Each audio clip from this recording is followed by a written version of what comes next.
my name is Courtney. I create sewing patterns and I just love to share anything about sewing and just the process of creating things and the joy that that brings. Today I wanted to share 10 small changes to improve your sewing. I was talking to my husband the other day and he said this thing. I don't know if he heard it from someone else, but he was just talking about how things are just more enjoyable and fun when you're still learning and growing and you haven't yet mastered the art of something. And I thought that was really true about my experience with sewing. It's just so much more enjoyable when I approach sewing with learning and growing and how can I be better, and not how can I arrive or how can I be perfect, but how can I just improve little by little. And it brings a lot more joy to the process of sewing, and it keeps bringing me back to more projects, and it brings this curiosity to the project and to the craft of sewing. So I hope that is just a outlook that you can have, that it's good to grow, it's good to learn, it's good not to be the perfect one that knows all of the things. I'm still learning, I'm growing. If you are a beginner and never sewn anything before, I think these are going to be super helpful for you. And if you have been sewing for quite some time, I think that these tips are going to help you as well. So let's get into the tips on how you can make these small changes to improve your sewing.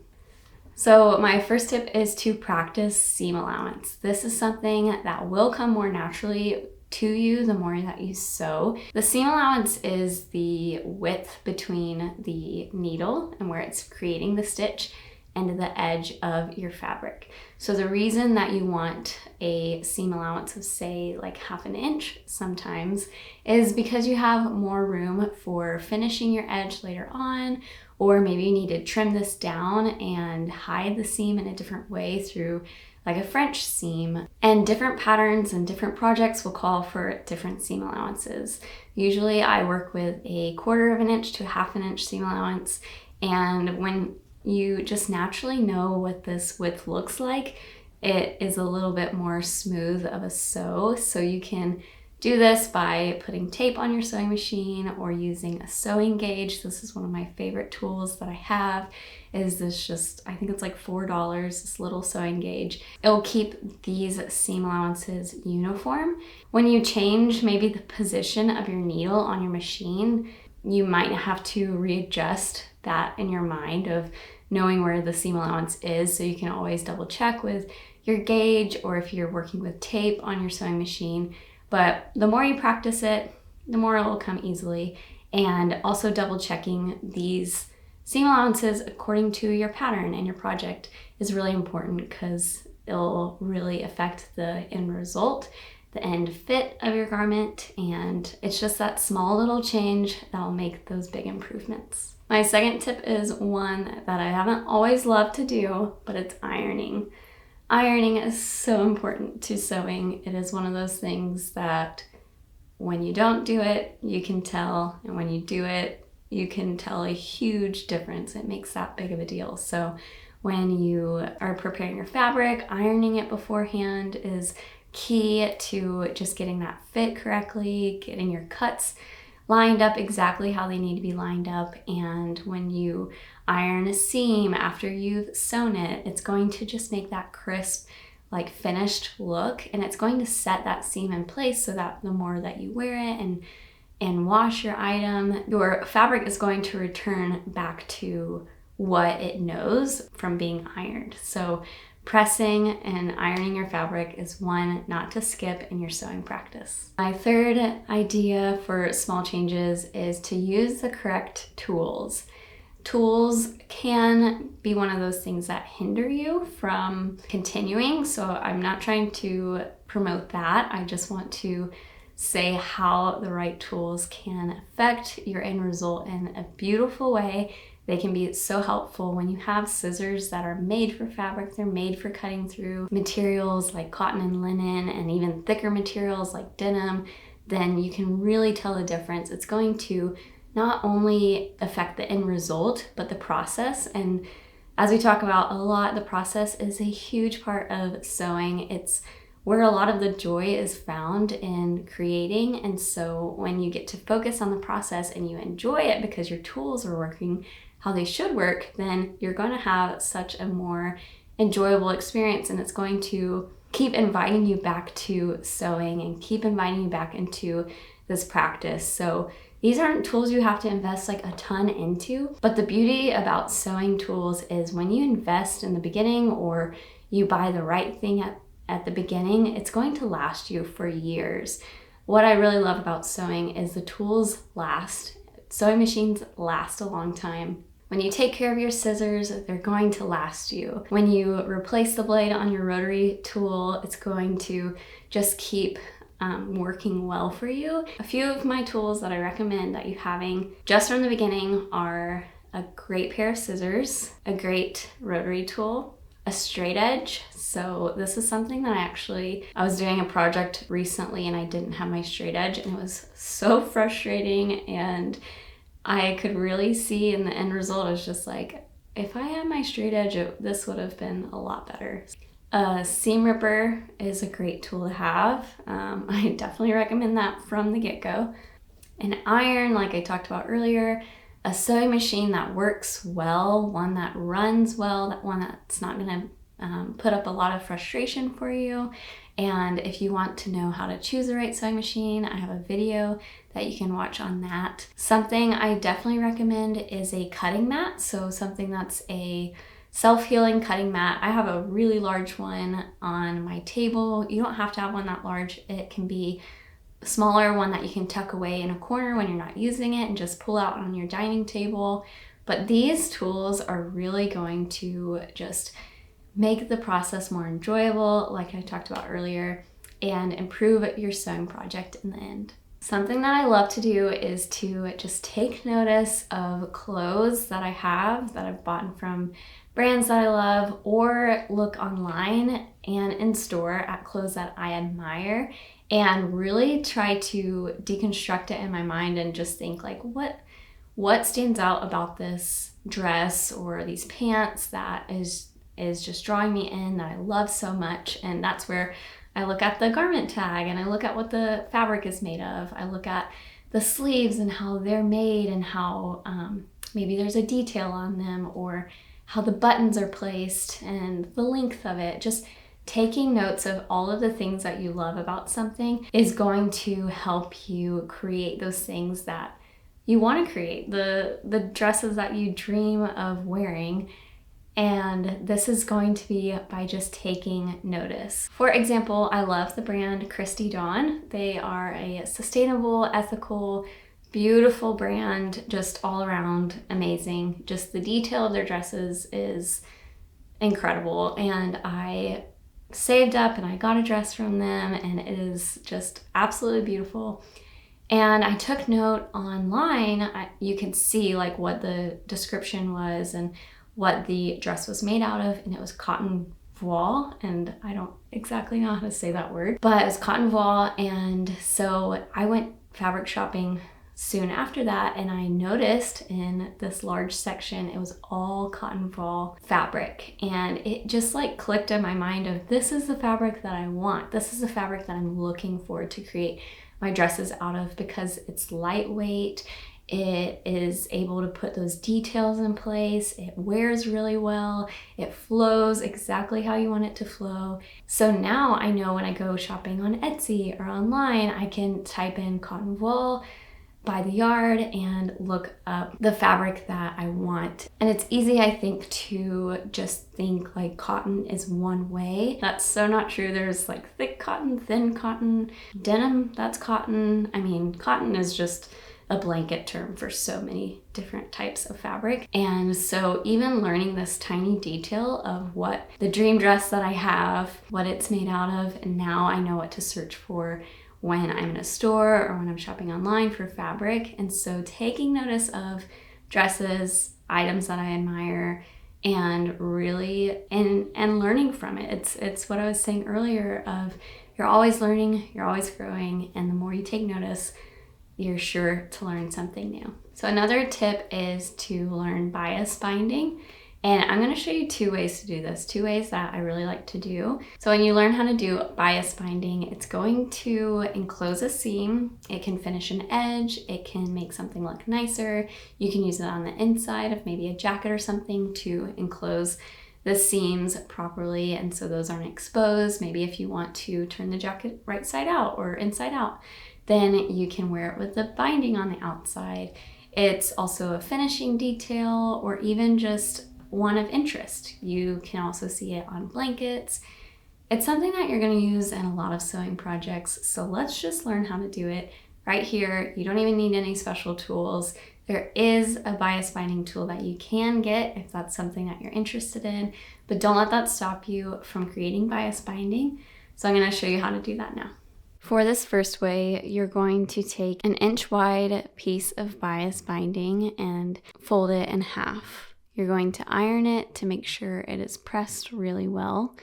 And then you're going to take this raw edge, the side where it's been cut, and line it up to the side raw edge of your garment or whatever you're sewing, like a blanket. You're going to pin the bias binding all the way around and then sew at 1/4 of an inch or as close to the edge as you can get it. Then you're going to fold over your bias to the inside and iron and press and pin in place. Then you're just going to go around and give it a top stitch, or you can hand stitch this and it's going to create a clean inside bias that's not seen from the outside. For the second way, you're going to take a 2-inch piece wide of bias binding and fold it in half and iron. Then you're going to fold it in thirds by using this halfway point and line up the top and bottom to fold in thirds. Iron this and make sure you continue for the rest of the bias tape.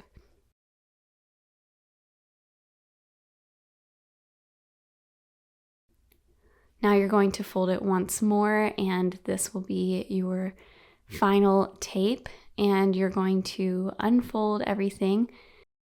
Then you're going to line up this raw edge of your bias tape to the edge that you are lining it up to on your garment or project piece. And you're going to use this fold as a guide of where to sew. Then you're going to fold your bias according to the ironing marks that you've already made and enclose this seam. And then you're going to top stitch or hand stitch the bias tape closed. And small little details are going to improve your sewing, like we've been talking about. And something that's going to improve your sewing is pointed corners. So making those corners as pointed as they can be. Sometimes fabric maybe get in the way, it might be a little thicker, and maybe pose a little bit more of a rounded corner where you want a pointed corner. So I'm going to show you now how to point out those corners and make them crisp and something that is going to really stand out and make a difference. You need an extra piece of thread. This could be a colored thread or an extra thread you have on hand, and cut it about 12 inches long. When you get to your corner, right before you reach the edge, slide this thread underneath the fabric in between where it would be sandwiched and stitch over the thread. Before turning your piece, you'll want to take the thread and pull it under the fabric and pull it over to the side where you won't be stitching over it anymore.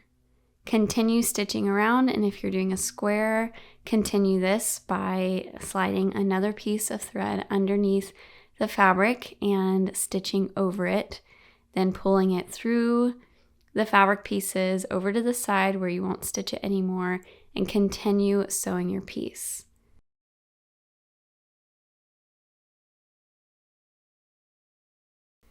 Then turn it right side out and then pull these threads to where it pulls the fabric tight to really point out the corners. You can really, if you pull slowly, it's going to be more prominent, and then you can pull out the threads and put them to the side and you have your pointed corners.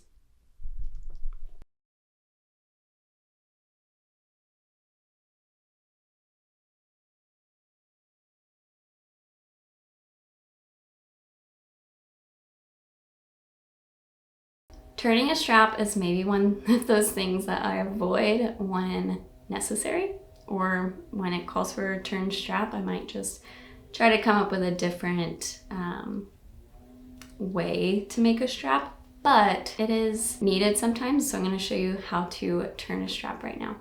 For the straps, you want to take your strap width, so you could do a 1-inch strap, and you're going to fold it in half, but you can start at the top on the perpendicular side.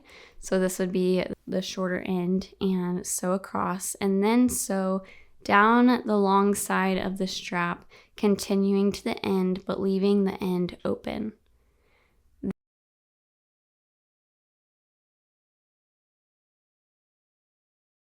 Then trim off any excess seam allowance, keeping it right before the stitches so you don't cut into the stitches.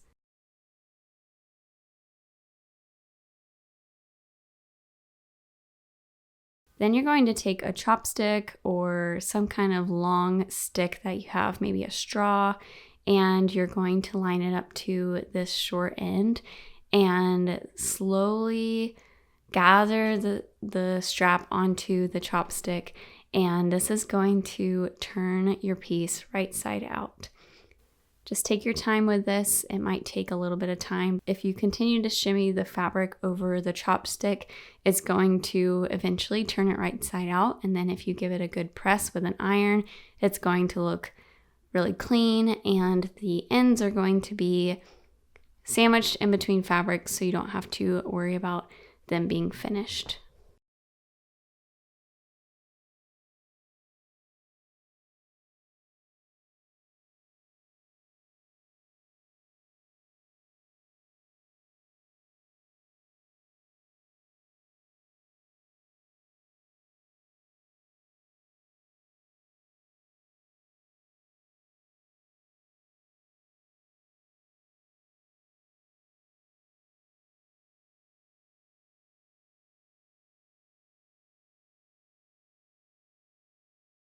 When you work with your fabric and not against it, you are going to see a huge difference in the end result of your garment or project that you're working on. A few ways that you can learn how to work with your fabric is to learn how a fabric lays and how it flows. And so when you buy fabric from a bolt or a fabric store, you're going to find the selvage edge. So you'll find this when the fabric hasn't been made into anything. So if you're shopping at a thrift store and find fabric there, we can talk about that a little later. But first, we're going to talk about fabric that's been cut and has not been used. And that is where you'll find a selvage edge, which is the finished edge on a fabric. And when you find this edge, it's going to indicate which way your fabric flows best. When you find this edge, you're going to see parallel to this, and this is going to be your grain line. So this is going to be the way that the fabric flows and the direction that you want to always have parallel to your pattern piece. And your pattern piece will tell you if you need to cut it maybe on a bias, which means across the selvage edge, or across the grain line. So when you pay attention to the way that it flows, when you put it on your body, it's going to drape naturally. It's going to follow the curves and the shape of your body, and it's going to wear so much more nicely.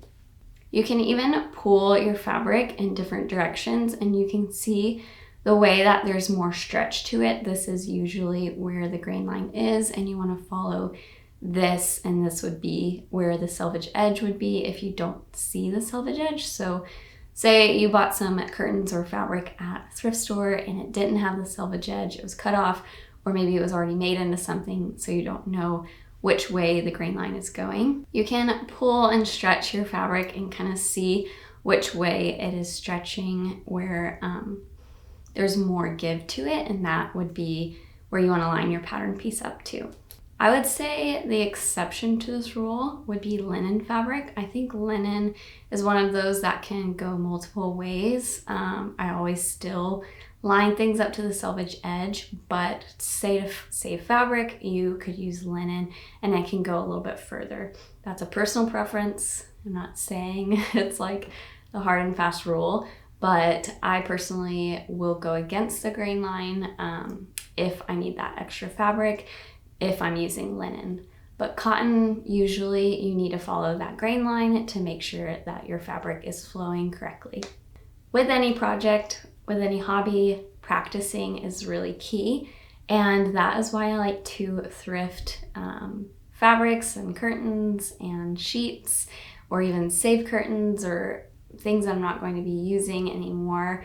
And instead of maybe donating them or throwing them away, I'll always save those fabrics and I can use it to practice patterns and practice sewing on, because you always want to practice anything before getting into it, especially if it's like a new pattern that you're working on or you haven't sewn much before. Practicing is always key. Just take into consideration that your end product will be made out of a different fabric, so there will be differences in that way. But the good thing about practicing with these types of fabrics is you can use them and even get the construction down, and your end product will be much better. One, because you practice, and two, because you'll be using a different type of fabric. And my last tip for a small change that makes a huge difference in your sewing is taking your time. Maybe you're hitting a wall or you don't know how to do something during your project. Just slowing down, taking a break, making some tea, or getting a snack, or even sleeping on it, and taking a step back from your project is going to allow you to come to your project with new eyes, and it's going to give you just much more energy to finish your project.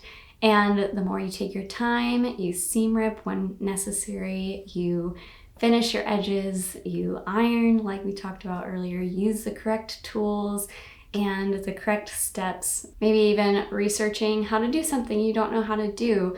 Taking the time to do these things is just going to pay off in the end. It's not only going to affect your end product, but it's going to affect all the projects to come that you create, because the lessons are going to be ingrained in you much deeper. You're just going to learn so much more from practice of taking your time and doing things correctly and slowly and letting it sink in. I hope these tips were helpful for you. If you want some more beginner sewing tips, you can click this next video.